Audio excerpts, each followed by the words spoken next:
Kenalin, aku Caroline. Dan teman aku. Halo, aku Gia.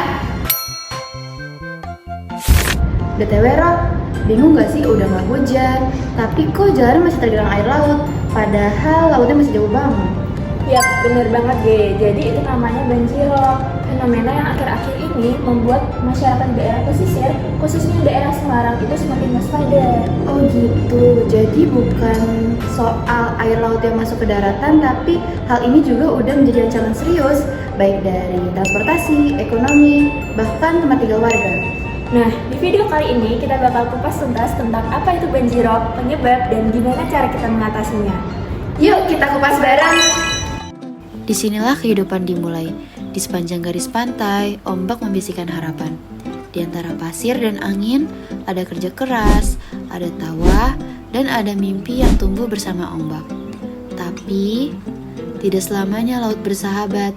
Perlahan tanpa tanda, air itu bisa datang, mengenangi jalanan, dan merayapi rumah-rumah. Ini bukan badai, bukan hujan deras, melainkan banjirop. Sebuah pertanda bahwa batas antara daratan dan lautan semakin tipis. Jadi, apa yang sebenarnya terjadi? 60 cm, namun diperkirakan banjir bisa terus bertambah hingga sore nanti. Banjirop kali ini tidak separah minggu lalu yang mencapai hingga 1 meter lebih. Selain air yang menggenangi rumah milik warga, banyaknya sampah mengambang pun dapat dijumpai di area banjir ini. Meski tak ada hujan dan cuaca cukup terik, namun jalur Pantura Debak, Jawa Tengah terendam banjirop atau air pasang laut dengan ketinggian 30-50 cm Senin siang. Kendaraan roda 2 maupun 4 hanya bisa melaju 10 km per jam saat melintasi genangan. Sudah sepekan, banjirop seperti ini merendam jalan Pantura Demak. Mengalir deras masuk ke jalan di bawah flyover arteri Yosudarso. Banjir di bawah flyover ini membuat jalan tak bisa dilewati kendaraan dan lumpuh. Akibatnya banjirop di Pelabuhan Tanjung Mas dan jalanan di sekitarnya terus meninggi hingga mencapai hampir setengah meter pada Rabu malam. Banjir air pasang laut ini juga masuk ke rumah warga di perkampungan Kelurahan Bandar Harjo. Sementara itu kondisi di Pelabuhan Tanjung Mas gelap karena aliran listrik mati. Sejumlah anggota BPBD dan kepolisian berjaga di sekitar lokasi dan ikut membantu perbaikan tanggul yang jebol. Terus, kenapa ya banjirop bisa terjadi? Yuk kita ulas 4 penyebab banjirop. Yang pertama, penurunan muka tanah. Bayangin deh, tiap kali kita sedot air tanah kita tuh kayak balon yang makin kempes.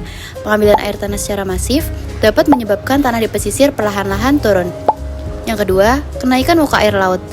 Dari ujung dunia sana, es di kutub-kutub mencair karena pemanasan global. Akibatnya, permukaan laut menjadi naik dan lautan jadi tambah gede. Yang ketiga, pasang surut dan siklus bulan. Gak cuman itu, bulan juga ikut andil loh. Waktu bulan purnama, apalagi kalau lagi deket-deket bumi alias perigi, pasang laut bisa super tinggi. Air laut siap-siap deh menyerbu daratan. Yang keempat, kerusakan infrastruktur. Sayangnya, banyak daerah pesisir kita masih kurang siap. Ada yang belum punya tanggul kuat, ada juga tanggul yang udah keropos dan bocor di mana-mana. Jadilah banjirop makin parah. Jadi, banjirop itu bukan cuma soal air laut yang masuk ke daratan aja, tapi ternyata dampaknya luas banget loh. Banjirop bisa berpengaruh ke kesehatan, ekonomi, lingkungan, dan juga sosial masyarakat. Pertama, dari sisi kesehatan. Kalau banjirop terjadi, air yang menggenang biasanya udah kotor dan tercemar. Nah, ini bisa bikin kita gampang terkena penyakit, seperti diare, gatal-gatal di kulit, sampai infeksi karena bakteri. Selain itu, kita juga bisa mengalami gangguan pernafasan loh. Makanya, penting banget buat jaga kebersihan tubuh dan menghindari kontak langsung sama air yang kotor. Kedua, dari dampak ekonomi dan lingkungan.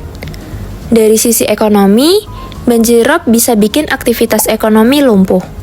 Bayangin aja, jalanan tergenang, toko-toko tutup, bahkan kendaraan bisa rusak. Akhirnya, banyak orang yang pendapatannya jadi menurun karena nggak bisa kerja seperti biasanya. Terus kalau dilihat dari sisi lingkungan, banjirop yang terjadi terus-menerus menyebabkan tanah di pesisir bisa terkena intrusi air laut. Artinya, tanah jadi asin dan gak subur lagi. Pada akhirnya, hal ini merusak ekosistem di sekitar pantai. Nah, yang terakhir adalah dampak sosial. Secara sosial, banjir rob menyebabkan terganggunya aktivitas harian masyarakat, seperti sekolah dan pekerjaan.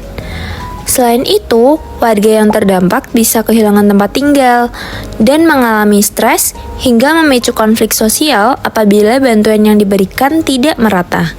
Setelah ini, kita bakal bahas lebih dalam lagi mengenai upaya apa aja yang bisa kita lakuin untuk mencegah atau mengurangi resikonya. Pelaksanaan pekerjaan pembangunan pengamanan pantai DKI yang telah dimulai sejak 2014 lalu ini mulai memasuki tahap kedua, yakni berupa pemasangan tiang pancang sebanyak 104 batang sejauh 140 meter.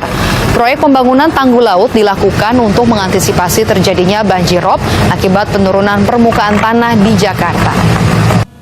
Setelah bertahun-tahun bergulat dengan masalah banjir akibat limpasan air laut maupun curah hujan yang tinggi, pemerintah Kota Pekalongan berhasil menerapkan sistem penanganan banjir dan rob yang terpadu dan inovatif.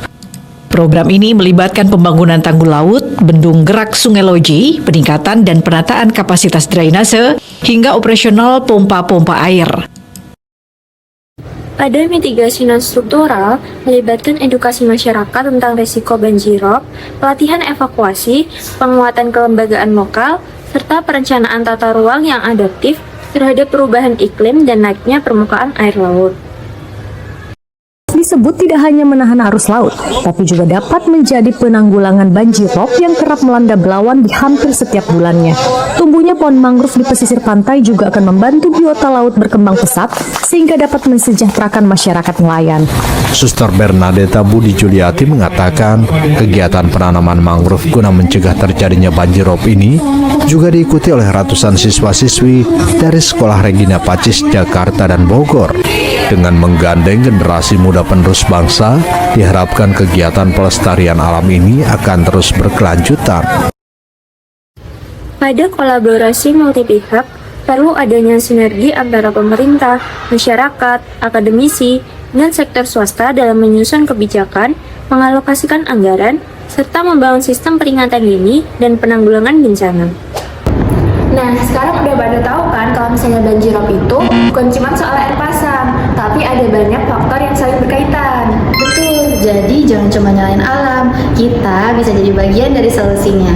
Terima kasih sudah menonton video ini. Semoga video ini bermanfaat. Sampai jumpa di video selanjutnya.